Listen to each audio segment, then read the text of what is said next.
I represented a woman who was facing eviction because her fiance came over and beat her up. And when she called for help, the property manager and the police came over. She answered the door. They saw that she was beaten, and they held her responsible for the criminal act that her guest committed, even though she was the victim of that crime. People think that somebody who can't afford an attorney is going to have an attorney given to them, and that's not the case in civil law.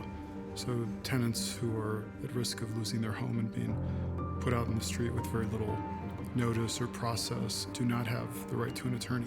There are individuals facing eviction, individuals who are being fired from their jobs, who all have huge human needs that aren't being met. Lawyers can help them ensure that they're not being fired, they're not being evicted. If we weren't around, then they wouldn't have attorneys because they can't afford attorneys. Pro se litigants, people who are representing themselves, lose. They just do.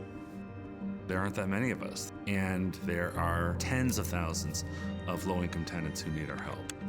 Despite the work of very good attorneys, there persists in this country a significant justice gap of 80% of people not having access to legal services when they need it. People who are the bottom, say 20% of our income stream simply can't afford a lawyer. We need to encourage lawyers to use their resources to help those at the bottom end of the economic spectrum, those who can't afford lawyers. What we can do is help empower the people who are making sure that the most vulnerable populations in our country have a chance to understand what's happening to them and to advocate strongly for their position. So we want to give those folks the tools to try to level the playing field just a little bit. And if we can do that, we feel good about our work.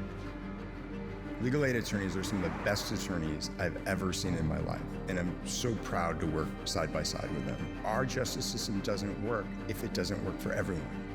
And they've dedicated their lives to helping people who are in desperate need of help. What drives them is this whole idea of fairness, of equality, and that the most vulnerable people in our society need representation. Just because of your income, just because of where you were born, you shouldn't be treated differently by the law.